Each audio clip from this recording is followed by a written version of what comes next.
Thank you so much for joining us today, everyone, for this conversation brought to you in partnership with DAI.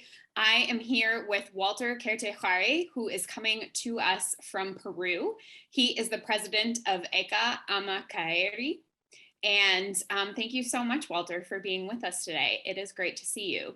We are going to be talking a little bit about locally led solutions when it comes to the issue of biodiversity loss. Walter, tell us a little bit about the place where you live, the work that you do, and how you're experiencing biodiversity loss in your everyday life. Buenas tardes. Good afternoon. Thank you, Teresa, for this important space today. My name is Walter Quertehuari. I belong to the Harakbat community. It's an indigenous community from the Madre de Dios region. We manage a protected natural area under the category of a communal reserve. The Amarakaeri Reserve is made up of more than 400,000 hectares of land. It's inhabited by 10 native communities and there are 2 indigenous organizations. We're located in the Madre de Dios department in Peru, and our activities involve the implementation of area management tools. These are the so-called Plan Maestro, Master Plan, the Institutional Life or Development Plan, and Conservation Agreements. We're basically in charge of the general administration of the reserve, the protection of important rivers, the sources of which are located inside the reserve itself, and at the same time we work to create opportunities for our member communities to develop and to live full lives. Thanks, Walter. And tell us a little bit more about how you are observing your work changing as you're managing this reserve. Are there things that you're seeing in your community that maybe you weren't experiencing, 20, 30 years ago, where you're seeing some really stark impacts from climate change where you live? Mira, respecto al cambio climático. Well, in terms of climate change, I think that the whole world is witnessing changes in weather and temperature. This is basically due to industry, which is something that we don't even really have in Peru. I believe that indigenous communities have also been feeling the effects of climate change, which is a global problem.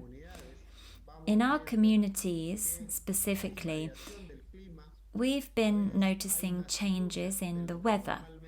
Sometimes there's more rain than usual.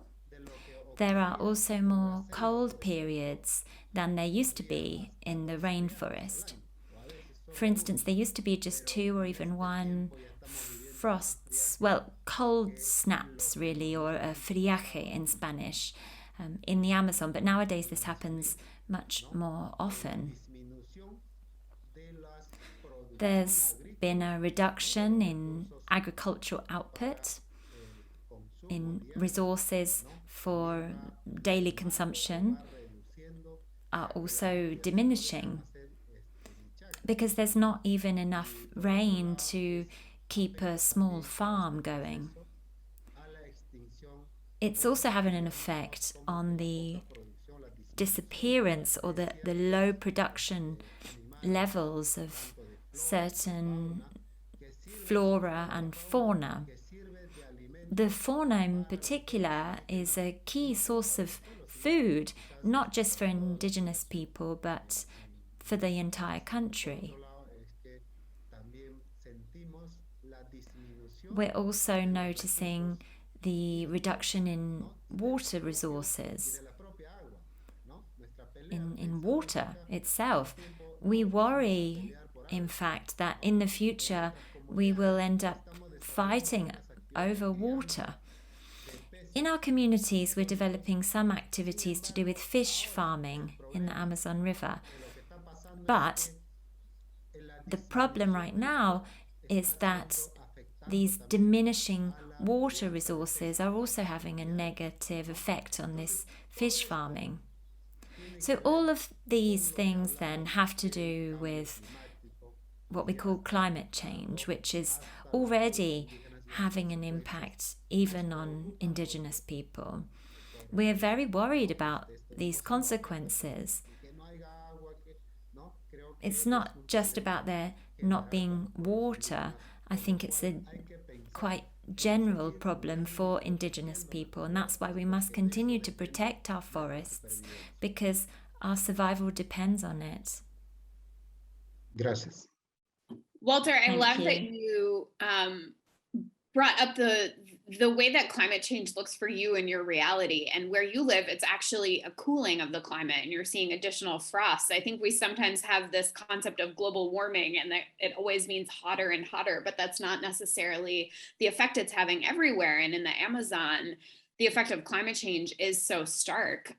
You mentioned the water issue, which obviously is huge, not only in your community, but all over the world, and connected to so many other issues of biodiversity. If there's no water, then so many different crops, flora, fauna, as you were saying, can't thrive. I'd like to talk a little bit about what you think needs to be done to solve some of these problems. You're obviously seeing these acute demonstrations of climate change in your community. What both can your community and the broader global community be doing to reverse these effects? Mira, hay varios temas. Well, there are lots of issues that can be addressed. Indigenous people have already started working on these issues, and we're looking to nature for solutions. We must protect our rivers and our forests. Maintaining a forest is much more worthwhile than chopping it down. This is something that our communities have come to understand over the years. So what must be done? Well, we must promote sustainable economic activities that are in tune with the forests. This will help us to maintain them, which in turn will help to reduce CO2 in the atmosphere. So with this in mind, our approach among indigenous people is based on holistic management, comprehensive management of our forests, in line with our values and our worldview. Our proposal now has a climate goal, and it's called the Amazonian Indigenous Network. One of the main pillars of this approach is legal protection of territories. Another is the recognition and the valuing of ancestral knowledge. It's also about financial sustainability, reporting, monitoring, surveillance of indigenous lands, of protected natural areas. And above all, it's about building the indigenous economy in communities to continue to foster what these communities have already begun. For example, we've designed a program of sustainable economic activities based on leveraging tourism, based on reforestation, agroforestry, and fish farming. Fish farming not just for commercial purposes, but also thinking about food security. Mining activities have polluted our rivers. We must continue to strengthen these aquaculture activities, this fish farming in our communities.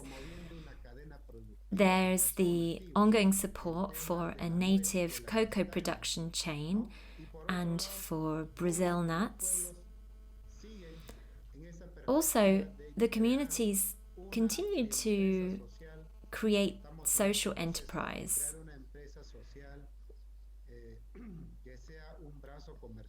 We are creating one social enterprise right now, which will be the commercial arm of our organization.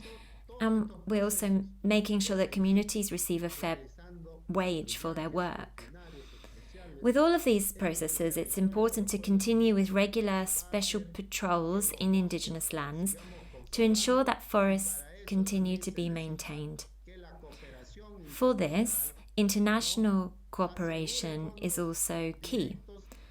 To allocate direct funds to indigenous communities as part of the fight against deforestation and against degradation, and specifically against the problem of climate change, which is a global problem not only affecting indigenous communities. Walter, I think that's a great call to action to end on. You're so right. Of course, this isn't a problem that only affects indigenous people, it affects us all. Thank you so much for taking the time to be with us today and to share your message. We really appreciate it. Sí, estamos en ese proceso nosotros. Yes, we are in this process now. We're continuing to work towards the climate goals of the Amazonian Indigenous Network. We've already been working on activities to do with adaptation, mitigation, resilience, and we always carry our message to Indigenous people. We've moved from a protest to proposals, and from proposals to action. Why? Well, because we've been working with the forest, because our people have become more aware. They've become more aware of the problems that we face and the fact that maintaining our forests can bring us many benefits. This is why our comprehensive management approach for our forests is so important, the Amazonian Indigenous Network. Thank you. Thank you so much, Walter, for being here with us today. It was great speaking with you.